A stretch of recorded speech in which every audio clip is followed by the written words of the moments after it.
है उससे जरा आपको रूबरू करवाते हैं। एक अहम जानकारी जो इस वक्त निकलकर सामने आ रही है वो सीकर के खाटू श्याम जी में एसीबी की बड़ी कार्रवाई देखने को मिल रही है। जेईएन दिनेश चांदा 1 लाख की रिश्वत लेते ट्रैप किए गई हैं। गिरफ्तारी के दौरान जेईएन फरार हुआ है। 2 दलाल भी रंगे हाथ गिरफ्तार किए गए हैं। तो फिलहाल आपको बता दें जेईएन के कमरे से 5 लाख रुपए बरामद किए गए हैं।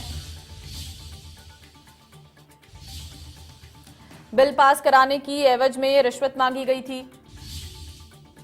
1.5 लाख रुपए की रिश्वत मांगी गई थी।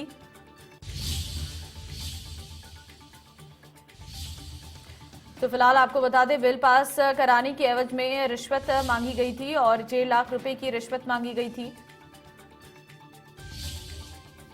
सीकर के खाटू श्याम जी में एसीबी की बड़ी कार्रवाई देखने को मिल रही है। जेईएन दिनेश चांदा 1 लाख की रिश्वत लेते ट्रैप किए गई हैं। गिरफ्तारी के दौरान जेईएन फरार हुआ है।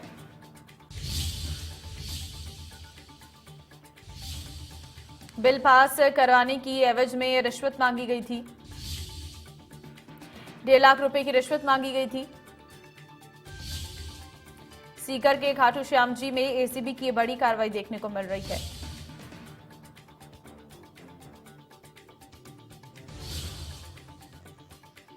अधिक जानकारी के लिए फोन लाइन पे गिरधारी जुड़ गई हैं। गिरधारी, जानकारी दीजिए कि एसीबी की बड़ी कार्रवाई देखने को मिल रही है। बिल पास कराने की एवज में रिश्वत मांगी गई थी, क्या पूरा मामला है?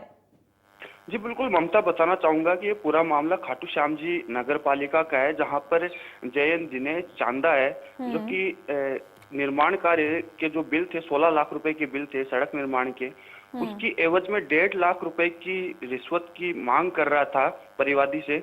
और परिवादी ने इसकी शिकायत एसीबी में पिछले शुक्रवार को की थी और शिकायत का सत्यापन करने के बाद में एसीबी ने जाल बिछाया। और जब ये ट्रैप की कार्रवाई चल रही थी, इस दौरान जो जेएन था वो भी आसपास ही था। जो एसीबी ने 2 दलालों को गिरफ्तार किया।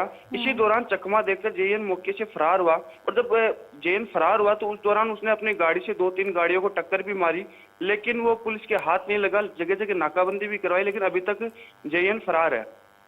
ठीक है गिरधारी, क्या ऐसे पहले भी कोई मामले इस जेई के खिलाफ आ चुके हैं और 2 दलालों को भी गिरफ्तार किया गया है मौके पर?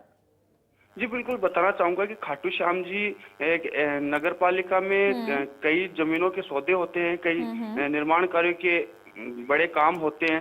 तो यहाँ पर जो जमीनों के भाव है वो भी बहुत ज्यादा है। तो कहीं ना कहीं जो ये अधिकारी है या जो कर्मचारी है, ये बिल पास कराने की एवज में या पट्टा देने की एवज में कई बार ये मांग करते हैं, लेकिन शिकायतकर्ता कई बार कोशिश करता है लेकिन उसकी शिकायत को सुना नहीं जाता। लेकिन अंततः जो ठेकेदार है उसने अभी 16 लाख रुपए के बिल पास करवाने की एवज में जब उससे रिश्वत मांगी गई तो उसने हिम्मत करके एसीबी से ठीक है, चलिए बहुत धन्यवाद तमाम जानकारी के लिए।